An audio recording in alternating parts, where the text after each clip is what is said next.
소파에 앉아 TV를 보고 있는 어느 한 청년이 있습니다. 하지만 TV를 보는 그의 모습은 어딘가 불편해 보입니다. 전나라수 씨는 현대중공업 하청업체에서 용접사로 일을 하던 중 사고로 인해 오른쪽 다리를 잃었습니다. 2012년 6월 12일 날 드립십 배별하고 기름을 뽑아내는 배인데 드립십이 공정이 다음 달에 끝난다 그래서 전원이 다 투입됐거든요. 이만한 높이에서 용접 따다당 쏘고 있는데 우두둑 소리 나더라고요. 그리고 저는 간세에다가 이제 안전고리를 걸어버렸어요. 또 우두둑 소리 나길래 기막에 빼고 들어보니까 아무 소리도 안 나가지고 다시 기막에 꽂고 다시 용접을 떼었어요. 근데 그때 이제 과자장 무너진 거예요.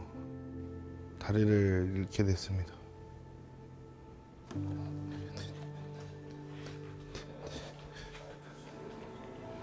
지금 바르시는 게 뭐예요? 연고요. 한방 연고 크림. 샤워하고 바르고 나갈 때 한번 좀 촉촉하게 한 다음에 이렇게 신고 저녁에 한번 바르고 3번 발라요. 곰팡이 같은 게 펴가지고 땀 때문에 그거 발라줘야 돼요. 그래서 이렇게 다 일어나가지고. 사고를 당한 이후 전나라수 씨는 아픔보단 원망이라는 감정이 컸다고 합니다. 하지만 그보다 더 컸던 감정은 회사에 대한 분노였습니다. 철판에 누워있는 상태에서 50분가량을 그러고 있었어요. 산에 구급차도 못 오고 포터 불러서 나가는 도중에 보안과 애들이 보면은 외근 나간다, 다쳤단 말 하지 마라, 아프단 내색하지 말고 라고 하는 거예요. 회사에서는 선제 처리해준다고 평생 책임진다 그랬었는데 폐업을 신고해버리고 최저임금 4,580원으로 해놓고 회사를 유령된 회사를 만들어버렸습니다. 저는 어디 가서도 이거를 얘기를 할 수 없는 그거죠. 아직까지 너무 분합니다. 그거 생각하면. 전나라수 씨는 산재 피해를 받지 못할 뻔했습니다. 사고가 생기면 원청에서 하청한테 재계약을 안 해준다는 게 그 이유였죠. 결국 상태가 악화돼서야 뒤늦게 산재 처리를 받을 수 있었습니다. 산재 특례 받고 이것저것 등급을 받아서 치료를 받고 있는 도중에 너무 심해서 이거는 너무 심해서 다리 절단하면은 엉덩이 한 면을 이렇게 한 면을 다 절개하시는 게 좋을 것 같습니다 라고 하시더라고요. 날짜를 이제 잡고 수술을 들어갔어요. 들어갔는데 다리가 수술한 거 맞아요. 그러니까 움직이시면 안 돼요, 다리 절단했어요 라고 하더라고요. 그래서 저는 계속 다리가 있는 것 같이 느껴지는 거예요. 누워서 보니까 만져보니까 소변줄도 차고 있고. 그날 이후 전나라수 씨의 생활은 180도 바뀌었습니다. 이런 거 할 때 항상 이렇게 올려놓고 하니까 허리랑 이제 이런 데가 너무 아파요. 물 먹을 때도 항상 이렇게 하고 있어요. 밖에서는 의족을 신으면 되지만 집에서 생활할 땐 가까운 화장실에 갈 때도 무릎으로 기어갈 수밖에 없었고 서서 하던 샤워도 바닥에 앉아서 씻을 수밖에 없었습니다. 10년 사이 산업재해율은 꾸준히 증가했습니다. 피해자 수는 거의 2배 가까이 늘었습니다. 하지만 이 수치는 단지 공식적으로 산재로 인정된 사람들만을 말합니다. 실제로는 수많은 사고가 기록되지 못한 채 사라지고 있습니다.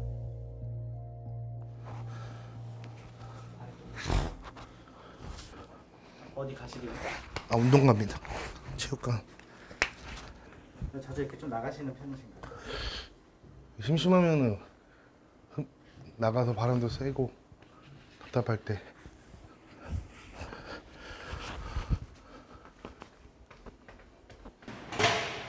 전나라수 씨는 사고를 당한 이후 운동을 시작하여 역도선수로서 활동을 하게 되었습니다. 집에만 있는 것보단 하고 싶은 일을 하며 사회의 한 구성원이 된 것에 큰 행복을 느끼고 있다고 합니다. 하지만 그가 역도를 시작하게 된 건 어느 한 특별한 이유가 있다고 말했습니다. 저도 이제 먹고 살아야 되잖아요. 제가 그래서 학생 보안관을 신청을 했어요. 근데 제가 다리 절단인데 근데요. 근데 애들이 무슨 일 있으면 잡을 수나 있고 무슨 상황이 있으면 그렇게 하겠어요? 돌발 상황 생기면은? 그래서 제가 하도 열받아서 뛰는 영상을 보내드렸어요. 근데 이거 왜 보내는 거예요? 주치목탁으로 이제 동사무소 갔어요. 4시간짜리 환경미화원 동네 청소하려고 갔는데 그것도 안 돼서 그때부터 자정에 빠져 있다가 옛날에 같이 그냥 동네에서 운동하는 동생이 형님 운동역도 한번 해보실 생각 없으세요? 라고 하길래 겸사겸사 갔죠. 갔으니까 지금까지 이제 경제적인 문제였었는데 지금은 좋아서 지금까지 운동을 하고 있습니다. 누구보다 무겁게 세상의 벽을 마주했던 전나라수 씨. 그가 지금 드는 건 단순한 쇳덩이가 아닌 매일 다시 일어나기 위한 의지, 그리고 다시 살아가기 위한 이유입니다. 전나라수 씨는 살아남은 피해자입니다. 하지만 누군가는 그 현장에서 끝내 돌아오지 못합니다. 김미숙 씨의 아들 김용균 씨가 그런 사람이었습니다. 태안화력발전소에서 근무하던 협력업체 직원이 현장에서 숨진 채 발견됐습니다. 김미숙 씨는 2018년 태안화력발전소 트랜스퍼타워에서 근무하던 아들 김용균 씨를 안타까운 사고로 잃었습니다. 아침에 6시에 애 아빠가 깨우더라고요. 애한테 무슨 일 일어난 것 같다. 빨리 경찰서에서 오라더라. 그 경찰서로 오라고 그랬는데 태안 그 의료원으로 오라고 해갖고 그래서 의료원으로 갔는데 중환자실이나 이런 데 있는 줄 알았어요. 그래서 거기 가서 물어봤는데 그런 아이 안 들어왔다 이러는 거예요. 그래서 그 부모는 최악은 아닐 거라고 바라잖아요. 그래도 혹시나 혹시 영안실에 20대 청년 안 들어왔냐고 그랬더니 들어와 있대요. 그래서 그 소리를 듣고 우리 아이가 아니었으면 하고 이제 안내를 받으면서 그 지하로 내려갔는데 영안실에 이렇게 그 서랍장 같은 데서 이렇게 아이를 이렇게 꺼내는데 얼굴이 새카매요. 다시 가서 확인하려고 하니까 거기 있는 담당하는 사람들이 못하게 하는 거예요. 그래서 너무 훼손이 심해서 안 보는 게 낫다. 그래갖고 그래도 보려고 막 그러니까 두 사람이 저희 부부를 끌어냈어요. 거기서. 그리고 문 잠가 버렸어요. 그래서 김용균 씨는 하청업체 소속 비정규직 노동자로 사고 당일 야간 근무를 하던 중 컨베이어 벨트 점검을 위해 혼자 트랜스퍼타워에 들어갔습니다. 어두운 작업 환경과 안전장치조차 제대로 마련되지 않은 위험한 곳에서 그는 컨베이어에 몸이 끼인 채 발견되었습니다. 지금 어디 가시는 길이세요? 지금 김용균 재단에 수료식이 있어서 가고 있습니다. 재단 이사님이시잖아요. 네. 선생님으로서 좀 재단 쪽으로 많이 찾아오시는 현재 피해자분들이나 이런 분들 보실 때 좀 마음이 어떠세요? 그냥 저 같죠. 특히 엄마들 보면 그 심정이 저도 너무 똑같이 알고 있어서 처음에는 되게 힘들었어요. 그냥 빈소에 가면 사진만 바뀐 거잖아요. 그냥 우리 아들 사진 걸려 있는 것 같고. 그래서 그 빈소 찾아가는 게 정말 쉽지 않았어요. 김미숙 씨는 아들의 사고를 계기로 일터의 안전과 노동자의 권리를 위한 목소리를 내기 위해 아들의 이름을 딴 김용균 재단을 설립했습니다. 이렇게 김미숙 씨가 재단을 세운 데에는 단순한 슬픔만이 아닌 결정적인 이유가 있었습니다.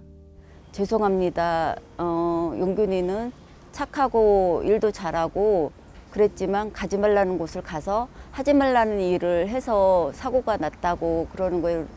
우리 아들이 잘못을 했다라고 회사는 말하는 거였어요. 그래서 용균이 대법 판결을 보면서 재판장이 하는 말이 원청과 하청이 너무 잘못했다.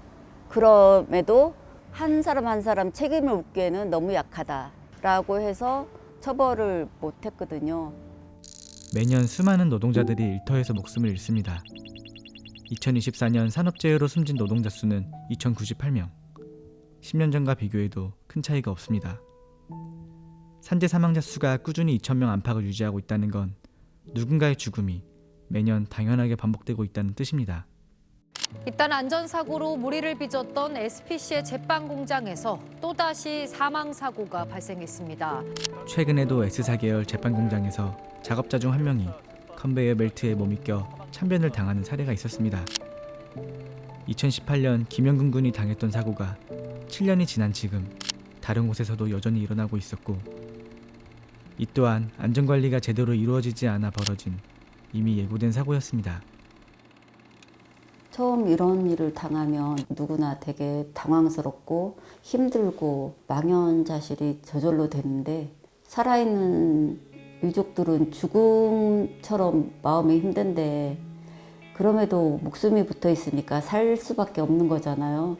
죽음도 너무 억울한데 잘못도 본인한테 뒤집어 씌우는 그런 결과는 유족들이 좀 받아들이지 않았으면 좋겠다. 제대로 조사해보지도 않고 회사가 하는 말 믿지 않았으면 좋겠다. 그런 생각을 많이 했습니다. 매년 반복되는 죽음, 외면받는 책임. 누군가는 여전히 무너지는 발판 위에 서 있고, 누군가는 돌아오지 못한 아이의 이름으로 세상을 바꾸려 합니다. 우리가 들어야 할 이야기, 우리가 멈춰야 할 죽음. 그 변화는 지금 이 이야기를 듣는 우리로부터 시작됩니다.